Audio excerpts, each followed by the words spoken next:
Padyshim që vdekja e Papa Franceskut në një farë mënyrë na ka lënë gjithëve në zi, në kuptimin se ishte një figurë, do thosha, e dashur jo vetëm për popullin e thjeshtë edhe popullin besimtar, por edhe për jo besimtarët.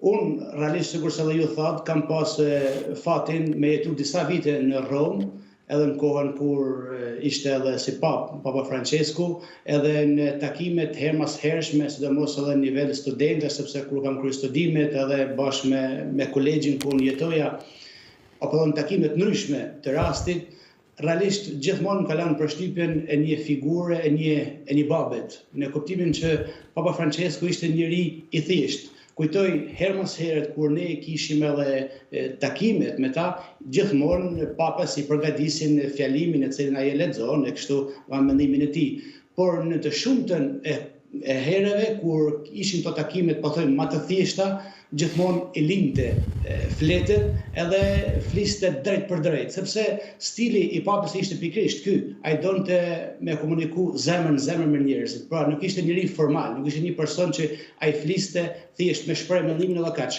por donte me dëgju.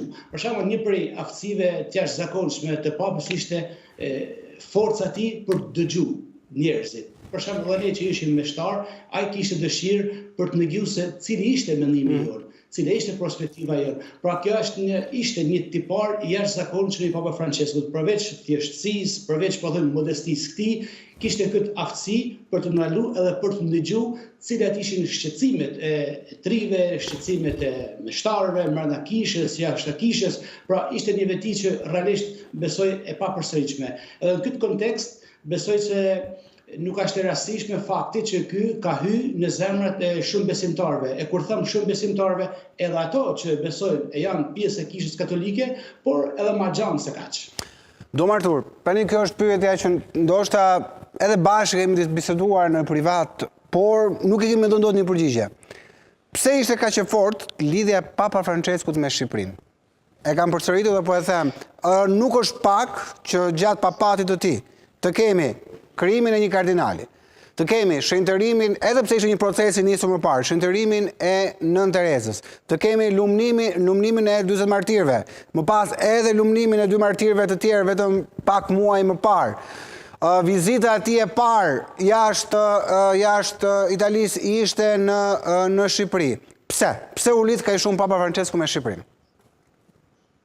Dëgjoj thimi, thjesht për me konfirmu këtë që ju sapo thatë, unë kujtoj që në 2016, kur ishte lumnimi i martirëve të parë në Shqipëri, Papa Francesku ka dërguar kardinalin Angelo Amato, i cili ishte i dërguar i veçantë special pikërisht për lumnimin e martirëve shqiptar. Edhe unë isha në famullinë e Shkodrës, pjesë e organizimit të edhe unë kam qenë jashtë duke raportuar në atë kohë.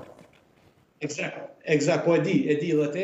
Edhe kujtoj që kardinali ka ardhur një ditë përpara në Shkodër, edhe unë kam shkuar në darkë dhe e kam taku sepse do përcaktojnë disa detaje sa i përket edhe homilisë, predikimit, disa gjëra tjera që i përkasin ceremonisë së meshës së ditës së lumimit të martirëve. Edhe në bisedë sipër, ai më ka thënë tekstualisht kështu: përpara se të vija në Shqipëri, 2 ditë para më ka thënë, kam taku Papa Franceskun. I kam tregu sepse do të shkoj në Shqipëri për këtë arsye, edhe më ka thënë kështu që sapo Papa ka dëgjuar fjalët Shqipëri, më njëherë thotë, quel popolo ha sofferto tanto e la vuole così bene. Do thënë, ai popull që ka vujt kaq shumë edhe du kaq fort, sepse përshtypen se Papa Francesku psashtken i dashur me Shqipërinë, e jo vetëm por në rastin konkret me Shqipërinë. Besoj se Papa ishte një njeri me zemër të madhe, një njeri që e njihte vujtjen e njerëzve, dhimbjen e njerëzve, nuk ishte indiferent. Edhe kjo besoj e ka shënjuar komplet edhe pontifikatin e tij. Edhe mendoj që arsyeja kryesore është pikërisht kjo, edhe ajo ka shprehur në disa raste, por sepse ajo ka ditë që Shqipëria vërtet ka vujtje biles, po më thoshte kardinali atëherë, atë darkë, thoshte që Papa ka lexuar komplet historinë, sidomos të martirëve të vujtjes edhe të përsekutimit të kohës së komunizmit. Kjo tregon që ai ishte një pap i thellë, jo një pap sipërfaqësor, tham thjesht formal. Edhe ato që ka lexu, dëshmia, martirizimi, por edhe dëshmia gjallë e klerit, e kishës, e shqiptarëve pikrisht, po thojmë për dëshmu Zotin, vlerët e besimin, atë e ka prek në zemër. Mbrapa mos të harrojmë që Papa Francesco ka shetnu në Terezën. Po. Edhe janë figura, në Tereza një figurë me përmasa botërore. Do thojmë që një popull kaq e vogël, sikurse i ka dhënë botës një Nën Tereze, i ka dhënë martir, nuk është pak, ne jemi një popull relativisht shumë i vogël në krahasim me vendet tjera. Edhe besoj që kjo është ajo specifika që Shqipëria i ka hyrë në zemër. Normalisht kur ka ardhur në Shqipëri, ju besoj e kujtoni në 2014-21 shtator, ai është mahnit kur ka pa shumë të ri. E ka një popull që ka kaq shumë vitalitet, një popull që ka kaq shumë i ri.